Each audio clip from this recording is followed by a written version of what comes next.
నీకు జీతం ఇస్తాను. దేవుని స్తోత్రం కలుగును గాక. హల్లెలూయా. ఎప్పుడైతే మన పిల్లల్ని దేవుని కొరకు పెంచుతామో, దేవుని కొరకు వాళ్ళను నిలబెడతామో, జీతం ఎవరు ఇస్తారండి? దేవుడు ఇస్తాడు. హల్లెలూయా. ఫరో కుమార్తె అంటుంది, నా కొరకు పెంచు, నా కొడుకుగా పెంచింది, పాలెత్తావో పెరిగెడతావో పెంచు, నీకు నేను జీతం ఇస్తాను.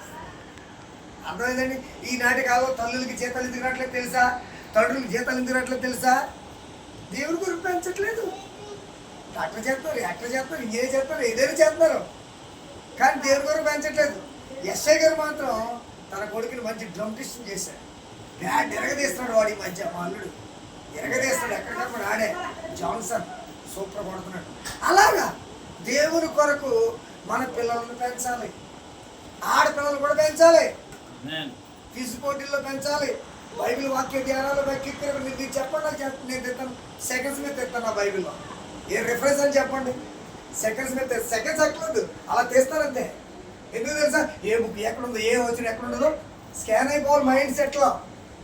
తల్లులారా, తండ్రులారా, మొదటిది దేవుడు నీ పిల్లోడికి దయాకిరీటం ఇచ్చాడు కనుక వాడిని దేవుని మార్గంలో నడిపించు. వాడి తేడా కూడా తోలు తీసిన వాళ్ళు కట్టాయి. నాలుగోది దేవుని కొరకు పెంచు, దేవుడే జీతం ఇస్తాడు. హల్లెలూయా. మన పిల్లలు దేవుని కొరకు పెంచాలి. రే నాయనా, ఏమండి నేనేం చేస్తానో నా పిల్లలు చూడరా, ఎప్పుడు ప్రార్థన చేస్తాను, ఎప్పుడు పడుకుంటాను, ఎప్పుడు వాక్యం చదువుతాను, నా పిల్లలు చూడరా, చూస్తారు. అర్థమైందండి? ఇంకో గొప్ప ఉదాహరణ ఏంటంటే, యోసేపు ఏ గ్రంథంలో వస్తాడు? యోసేపు ఏ గ్రంథం? ఆదికాండంలో వస్తాడు. ధర్మశాస్త్రం ఎప్పుడు వచ్చింది? నిర్గమకాండంలో వచ్చింది. 10 ఆజ్ఞలు. అర్థమైందా? 10 ఆజ్ఞలో నిర్గమకాండంలో వచ్చాయి. యోసేపు ఆదికాండంలో పుట్టాడు. మరి పరాయి స్త్రీతో, ఆ పోతీఫరు భార్యతో పాపం చేయకూడదని యోసేపుకి ఎవరు చెప్పారు? ఎవరు చెప్పారు? యోసేపు తండ్రిని యాకోబు. రే మా నాన్న ఇస్సాకురా.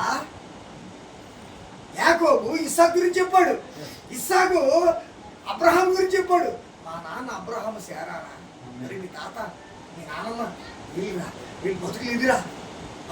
మీ నాన్న, మా తాత, మా అబ్రహాం తాత, మా శారమ్మ ఎక్కడ గుడారాలు వేశారు, ఎక్కడ బలిపెట్టాలు కట్టారు, ఎక్కడ ప్రార్థించాడు. ఈ ఆశీర్వాదం ఎక్కడో తెలుసా? అబ్రహాంది అని ఇస్సాకు చెప్పాడు యాకోబుకి.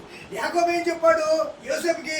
రే మా నాన్న ఇస్సాకు రా, మా అమ్మ రెబెక్కరా, వాళ్ళిద్దరికి జనాంగాలరా, నేను చిన్నోండ్రా, మా అన్న యొక్క ఆశీర్వాదం నాకు వచ్చేసిందిరా, జ్యేష్ఠత్వ హక్కును పొందానురా అని అంతా చెప్పుకొచ్చాడు. కాబట్టి యాకోబు యోసేపు మైండ్లో ఫిట్ అయిపోయింది, నేను దేవుని బిడ్డను కాబట్టి పరాయి స్త్రీతో పాపం చేయకూడదు, నేను అది తినకూడదు, అలా చేయకూడదని యోసేపు గారు బలమైనటువంటి గుర్తులు ఉన్నాయి, బలమైనటువంటి తీర్మానం ఉంది. కనుక ఆయన పాపం చేయలేదు.